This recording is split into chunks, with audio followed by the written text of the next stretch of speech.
Welcome back to Arunachal Daily Current Affairs series, and today is 16th of July. The question number 1 is, which country has exported apples to India for the first time in the last 50 years? पिछले 50 सालों में आज फिर से हम देख रहे हैं कि कंट्री यूके जो है वो इंडिया में वापस एप्पल्स को एक्सपोर्ट कर रही है। अब भाई एप्पल एक्सपोर्ट कर रही है तो क्या इंपॉर्टेंट है, ऐसा क्या नया हो गया? नया ये हुआ कि ये साइन है यूके और इंडिया की एनहांस ट्रेड पार्टनरशिप का। British prime minister Boris Johnson और प्राइम मिनिस्टर नरेंद्र मोदी जी ने जो ट्रेड पार्टनरशिप की है वर्चुअल समिट में मई मंथ में, ये इस चीज का प्रूफ है कि हमारे भारत की और यूके की ट्रेड पार्टनरशिप और ज्यादा गहरी हो रही है, संबंध और ज्यादा गहरा रहे हैं, राइट? तो बढ़ते हैं आगे। Which Indian state UT had maximum deaths due to lightning strikes during 2021 as per annual lightning report? Annual lightning report के अकॉर्डिंग किस स्टेट में सबसे ज्यादा लाइटनिंग हुई है? तो आपका सही आंसर होगा बिहार। बिहार टॉप नंबर पे, यहाँ पे सबसे ज्यादा बिजली कड़कने के केसेस देखे गए हैं, बहुत ज्यादा डेथ्स यहाँ पे हुई है लाइटनिंग की वजह से। काफी दुखद घटना है ये। आगे अगर हम बात करें कि बिहार के बाद दूसरा नंबर उत्तर प्रदेश का है और तीसरे नंबर पर है मध्य प्रदेश। आप देख सकते हैं क्लाइमेट चेंज की मार के साथ साथ मौसम इतने सारे प्रॉब्लम्स क्रिएट कर रहा है जो हमने कभी सोचा भी नहीं था। कई सारे डेथ्स, लोग जब पेड़ के अंदर खड़े हो जाते हैं, लाइक आपने देखा होगा एक वीडियो भी वायरल हो रहा है सोशल मीडिया पर। अगर आप पेड़ के नीचे खड़े हो जाते हो तो पेड़ पर बिजली गिरने के चांसेस ज्यादा होते हैं, क्योंकि बिजली ऐसी जगह गिरती है जिसकी हाइट ज्यादा हो, वो सबसे ऊंची चीज को अपना टारगेट बनाती है अर्थ के अंदर जाने के लिए, राइट? तो लंबे पेड़ों के नीचे या किसी भी पेड़ या बड़ी ऊंची चीज के नीचे आपको खड़ा नहीं होना चाहिए जब भी आपको लगे कि बिजली गिरने वाली है। और लोगों ने बिजली गिरने के समय पेड़ के नीचे शरण ली और काफी सारे लोगों की डेथ हो गई है। छोटा नागपुर प्लेट्यू रीजन में भी लाइटनिंग स्ट्राइक्स के बहुत सारे केसेस यहाँ पर देखे गए हैं। बताया जा रहा है कि India witnessed 1.85 crore strikes in 2021 as compare to the 1.38 crore strikes in 1920। तो पिछले साल से भी ज्यादा स्ट्राइक्स इस साल हमें देखने को मिली है। नेक्स्ट क्वेश्चन है, which company develop new shepherd launch system which got flying approval recently? तो अभी अभी ब्लू ओरिजिन ने एक नया सिस्टम लॉन्च किया है, न्यू शेपार्ड लॉन्च सिस्टम। ये क्या करेगा? ये लोगों को स्पेस की यात्रा पर ले जाएगा। जी हाँ, स्पेस यात्रा की बात चल रही है यहाँ पर। बिल्कुल उसी तरह जिस तरह से आप फॉरेन ट्रिप पर जाते हो, उसी तरह से अब लोग स्पेस में घूमने जा सकते हैं। तो ब्लू ओरिजिन नाम की एक कंपनी है, इसे लाइसेंस मिल गया है कि ये अपने व्हीकल न्यू शेपार्ड को स्पेस में लॉन्च कर सके। Farmer Amazon chief executive Jeff Bezos is the founder of American aerospace company blue American. तो आपसे क्वेश्चन ये भी पूछा जा सकता है कि ब्लू ओरिजिन कंपनी के सीईओ कौन है, फाउंडर कौन है? तो जेफ बेजोस है, राइट? तो याद रखना है, ये शेड्यूल किया गया जुलाई 20 को, यानी आने वाली 20 जुलाई को ही ये क्रू स्पेस में जाएगा। नेक्स्ट क्वेश्चन की ओर बढ़ते हैं। Who is the first managing director of the national asset reconstruction company limited? तो यहाँ पर आपका सही आंसर है पद्म कुमार माधवन नायर। ये पहले एमडी बने हैं national asset reconstruction company limited के। अब आप सोचेंगे ये क्या होता है? तो इंडिया ने एक बेड बैंक बनाया है। बेड बैंक क्या होता है? देखिए, कोई बैंक है, मान लीजिए ए। इस ए बैंक ने 1 करोड़ रुपए का लोन दिया बहुत सारे लोगों को, राइट? आप मान लीजिए 1 करोड़ रुपए का लोन दिया गया है। तो 1 करोड़ रुपए का अब अगर जो लोन दिया गया है उसमें से इनके पास 50 लाख रुपीस वापस आ गए, राइट? 50 लाख वापस आ गया। अब 50 लाख जो बचा हुआ है, जो ऐसे डिफॉल्टर्स है जिन्होंने कहा भाई अब हम अपना लोन वापस नहीं देने वाले हैं, जो लोन आपने हमें दिया था अब हम आपको वो लोन वापस नहीं देने वाले हैं, तो ऐसा पैसा जो कि वापस नहीं आ पा रहा है वो पैसा बैड लोन्स में कन्वर्ट हो जाता है। और बैड लोन्स का मतलब जो वापस नहीं आने वाला। अब उसके लिए एक बैड बैंक जनरेट किया जाता है कि भाई आपकी रिस्पॉन्सिबिलिटी है, हमारा जो पैसा मार्केट में फंसा हुआ है आपको वापस लेके आना एनी हाउ, चाहे कैसे भी आप पॉलिसीज बनाइए, लोगों को पकड़िए, कुछ भी कीजिए, हमें अपना पैसा वापस चाहिए। तो उसी तरीके से आरबीआई ने भी क्या किया, एक नया बैंक बनाया national asset reconstruction company limited के नाम से। इसका जो खर्चा आया है वो है, इसकी जो कैपिटल है वो है 74.6 करोड़ रुपीस, लगभग $10 मिलियन के अराउंड, राइट। तो ये क्या करेंगे, ये ऐसे रेजोल्यूशंस निकालेंगे, नए तरीके ढूंढेंगे जिससे हम बैड लोन्स को वापस से रीजनरेट कर सके। Nair has been appointed as MD, और पहले भी ये काफी अच्छे काम कर चुके हैं इस फील्ड में। लाइक पहले भी एसबीआई ने एक रेजोल्यूशन निकाला था जिसमें उन्हें जो स्ट्रेस्ड एसेट्स है, जो मार्केट में फंसा हुआ पैसा है, वो वापस लेके आना था। और Sunil Mehta CEO of Indian banks association इसके डायरेक्टर होने वाले हैं, जो अभी वेड बैंक बनाया जा रहा है, right. Initially public sector banks will transfer 22 bad loan accounts worth rupees 89,000 crore to NARCL। तो यानी 89,000 करोड़ में इनिशियली ये बताया जाएगा कि ये वाला पैसा हमें रिकवर करना है। पब्लिक सेक्टर बैंक्स अपना अपना डेटा देंगे कि भाई ये हमारा इतना पैसा फंसा हुआ है, इसको आपको वापस लेके आना है। नेक्स्ट क्वेश्चन है, which is the first Indian state और UT to achieve 100% first dose coverage for कोविड-19? इसका आंसर है लद्दाख। लद्दाख देश की पहली ऐसी यूनियन टेरिटरी या स्टेट बन गई है जिसने 100% डोज को कवरेज कर लिया। यहाँ के हर एक इंसान को कोविड-19 की वैक्सीन लग चुकी है।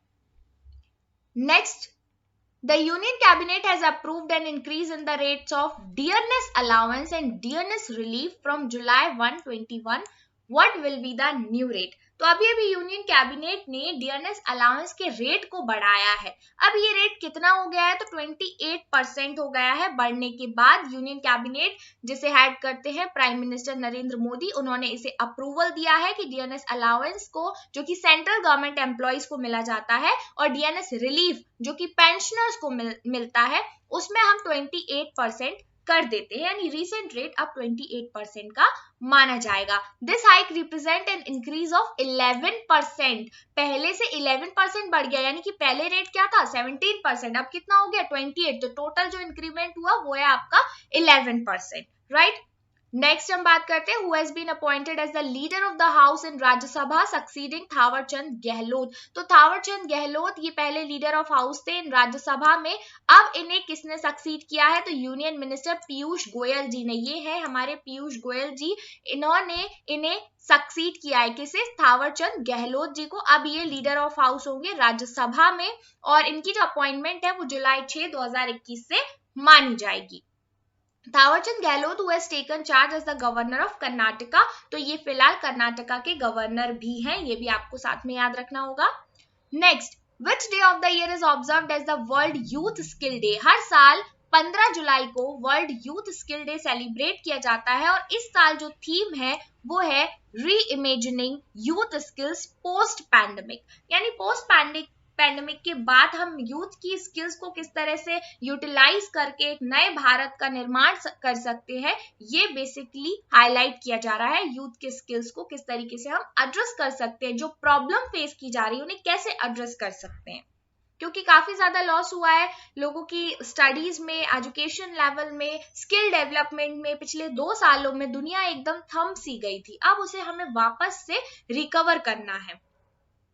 नेक्स्ट क्वेश्चन है, the government has relaunched the central sponsored scheme national Ayush mission, जिसे हम शॉर्ट में नैम बोलते हैं, for 5 years with effect from 21-22। How much amount has been allocated to the scheme? तो अभी अभी सरकार ने क्या किया, जो नेशनल आयुष मिशन पहले से चला आ रहा था उसे 5 साल और बढ़ा दिया है। तो 2021-22 से अगर हम 5 साल काउंट करें तो 25-26 तक का ये टेन्योर बढ़ा दिया। इसके लिए कितना अमाउंट एलोकेट किया गया है, तो करेक्ट आंसर है ऑप्शन ए, रुपीज 4607.3 करोड़ का अलॉटमेंट किया गया है, और जिसमें सेंट्रल का शेयर होगा 1607.3 करोड़, और स्टेट का शेयर, सेंट्रल का शेयर होगा 3000 करोड़ रुपीस, स्टेट का शेयर होगा 1607.3 करोड़ रुपीस। तो सेंट्रल सेक्टर स्कीम है ये, इसलिए इसमें इसका शेयर ज्यादा है।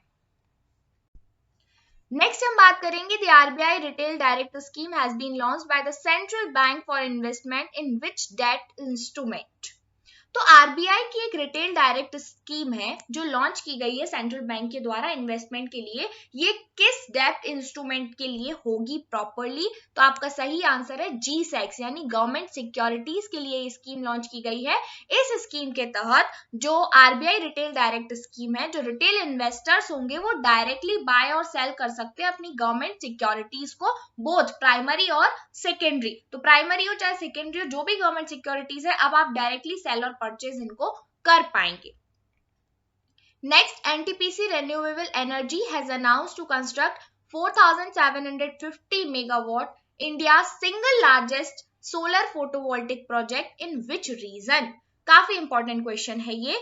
एनटीपीसी ने अनाउंस किया है कि हम 4750 मेगावाट का एक इंडिया का single largest solar photovoltaic project launch करेंगे। किस एरिया में लॉन्च करेंगे? Run of Kutch.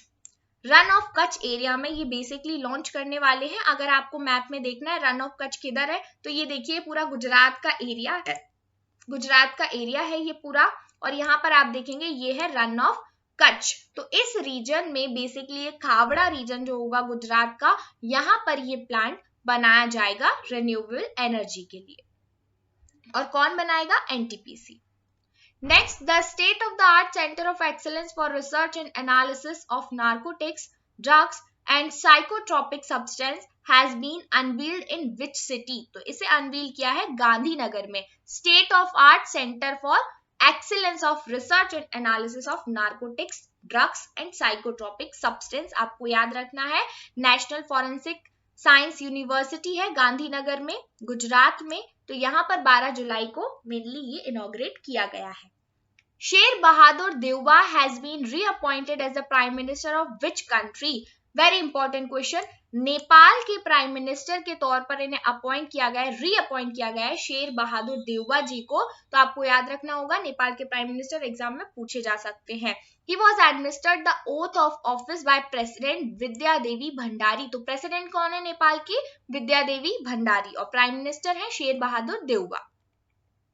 Next, question number 14 है, the state of food security and nutrition in the world 2021 states that between 720 and 811 million people in the world are facing hunger in 2020, which is around 161 million more than that is in 2019. The report is released annually by which body? तो ये जो hunger report है, state of food security report है, ये कौन सा organisation के द्वारा लॉन्च की जाती है हर साल? ये FAO यानी फूड एंड एग्रीकल्चर ऑर्गेनाइजेशन के द्वारा लॉन्च की जाती है। इसमें बताया जा रहा है कि पिछले साल से 161 मिलियन पीपल ज्यादा इस साल भुखमरी का शिकार हुए हैं, और इसके लिए हमें बहुत इंपॉर्टेंट स्टेप्स लेना काफी ज्यादा जरूरी है। तो बेसिकली ये ज्वाइंटली प्रोड्यूस की जाती है report UN food and agriculture organisation, IFAD, UNICEF, WEP और WHO, ये सारे ऑर्गेनाइजेशंस मिलकर डेटा कलेक्ट करते हैं और फिर ये रिपोर्ट लॉन्च की जाती है। लेकिन हमारे पास अभी जो ऑप्शंस थे इनमें से FAO सही आंसर है, क्योंकि बाकी ये 3 बॉडीज इस रिपोर्ट में शामिल नहीं होती है। लेकिन अगर ऑप्शन में आपके पास होता FAO, यूनिसेफ, WHO और ऑल ऑफ दीज, तो आपका आंसर होता ऑल ऑफ दीज, क्योंकि सारी ऑर्गेनाइजेशंस मिलके इस रिपोर्ट को देती हैं।